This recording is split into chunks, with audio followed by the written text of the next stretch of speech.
Hello everybody, I'm Malik Aaron. So, no, I didn't explain this, but yesterday I planned on doing, a typical review and match, but I was just burnt out because I spent 4 hours in a theater. That burnt me out, so I was only able to do the reviews of recent movies. And so, everything had to be pushed back by a day. And that was actually a good thing because 2 of the movies I was planning on doing, one of them is 3 hours. So I need as much time as I can to watch it. So I'm not going to tell you what that is yet, but you'll soon find out. But anyway, that's just a little disclaimer, just like a little note to the video. Now, review time. How funny is it I did Mission Impossible Fallout when we have the movie that saved the entire franchise from going under? I'm talking about Mission Impossible Ghost Protocol. Yes, this is the one that everybody loved. This is the one that started the positive trend of Mission Impossible.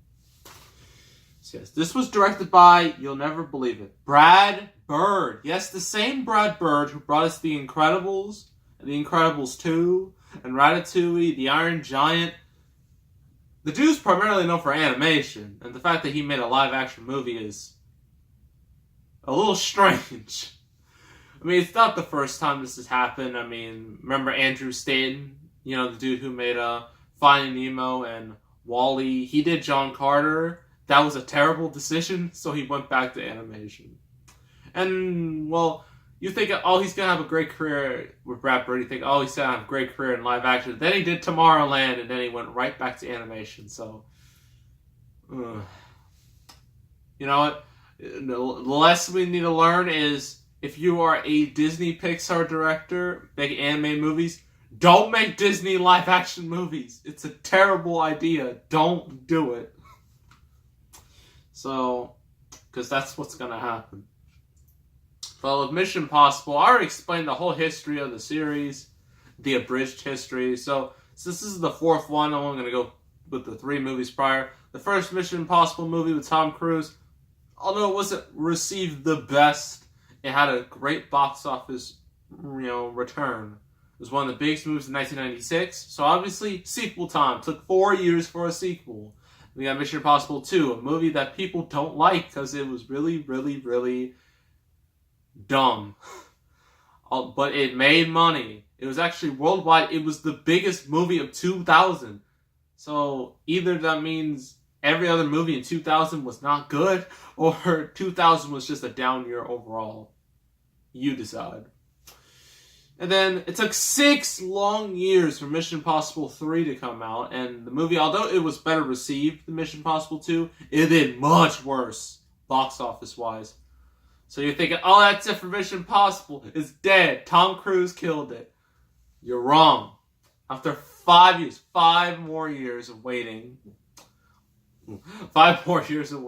audiences finally got a 4th Mission Impossible, titled Ghost Protocol. It's no longer going by 2 and 3. Likely because if you put the number 4 in a title, it'll turn people off.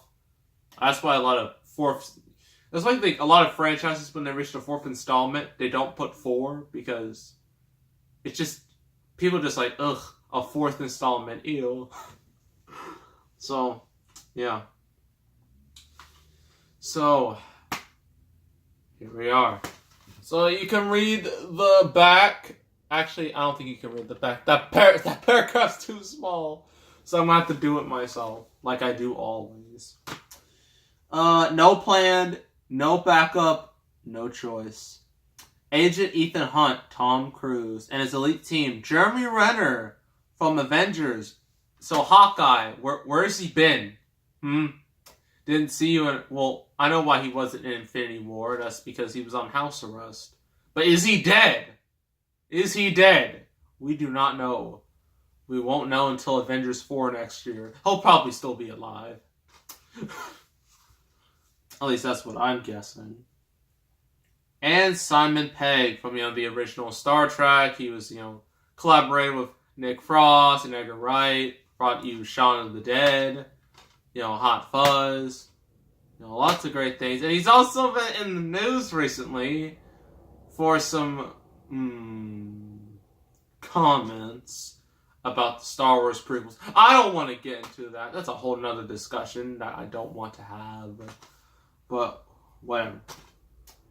Go underground after a bombing of the Kremlin implicates the IMF as international terrorist. Ooh. Well, they're no longer the heroes. While trying to clear the agency's name, the team uncovers a plot to start a nuclear war. Is it always a nuclear war? Like, really? Now, to save the world, they must use every high-tech trick in the book. The mission has never been more real, more dangerous, more impossible. So, yeah. Basically, something bad happens to Ethan Hunt and his team. They're not treated as heroes anymore. So they have to clear their name while also stopping a threat, while also doing all this cool spy stuff. Especially in one particular scene where Tom Cruise is literally on the side of a building, climbing a building with gloves. I can attach it to the building. And I'll explain about that in a little bit. But yeah, that's... And also, like... Nah, never mind. So yeah, Pros. Tom Cruise. I know Tom Cruise has done a lot of things that he probably regrets. Like the whole the couch jumping incident, those Scientology videos. Lots of stuff that was just... not a great career decision. But when it comes to these movies, he's always on point. He's always at the top of his game. He never phones it in. He may have phoned it in for Mission Impossible 2, but after that, he's been great. The rest of the team is great. They have a lot of good chemistry with each other. Simon Pegg, Jeremy Renner, Paula Patton, they all have some really good roles in this. They make a great team. The action. That's what you want to see in Mission Impossible. All the action. That's the real selling point. The action is phenomenal. Well, I'll get to that. It's not really an action scene. It's a stunt. And trust me, there are a lot of great stunts in here. Tom Cruise, he does a lot of his own stunts. The dude's not messing around. It's pretty awesome. But yeah, a lot of the action is fast. It looks good, looks solid. No stupid little shaky cam or anything so gimmicky. It's like legit action. And of course he runs, because Tom Cruise always runs in these type of movies. He's the greatest runner in Hollywood history. But there's one stunt in particular that is truly amazing.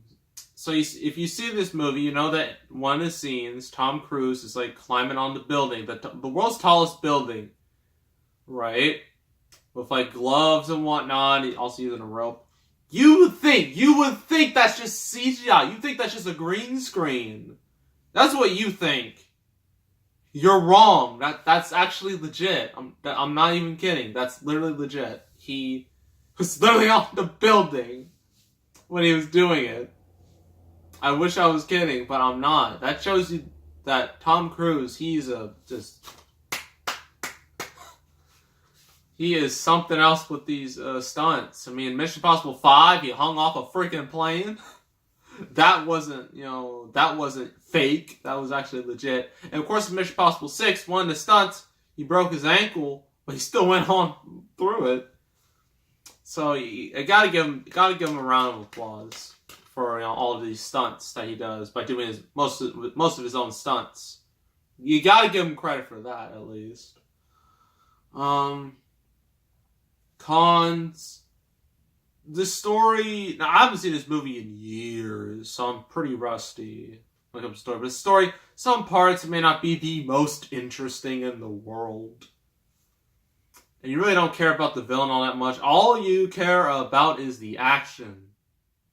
And and Tom Cruise doing all just running around and all the spy stuff. That's what people pay to see when it comes to Mission Impossible.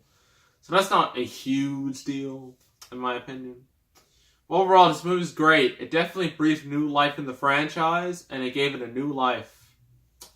And now the other movies were received amazingly, especially this new one. It's at like a 97% on Rotten Tomatoes. It's nuts. It's about to win the weekend. So, Mission Impossible, it's some would say it's now even better than James Bond, because Spectre was considered a disappointment by many, although I liked it. And people did not like Quantum of Solace at all. So Mission Impossible has been more, at least ever since Part 4, it's been more consistent when it comes to quality. It hasn't been all like James Bond, like up, down, up, down. It's been consistent. So, like a straight line. So, overall, I'm going to give this 9 out of 10. Highly recommend you watch this, you watch Rogue Nation, and you watch Fallout. Those 3 Mission Impossibles are amazing. I highly suggest you watch them. So that's Mission Impossible Ghost Protocol. Next review. Another action movie. But it's not part of a franchise. No, it's a standalone. And this is a movie I wanted to see last year, but I didn't, which is a shame. But I did buy it, and now I'm going to review it. It actually came out exactly a year from now, which is crazy. Talk about a coincidence. But this movie came out a year ago. Exactly a year ago today. No, I'm not talking about the Emoji Movie. Talking about Atomic Blonde with Charlize Theron. That movie's basically Jane Wick. That's what everybody calls it. Because, one of the people behind it did John Wick. So, yeah. So make sure, that'll be the next review. So make sure to subscribe, like this video, leave a comment. I will see you all next time, and I am out.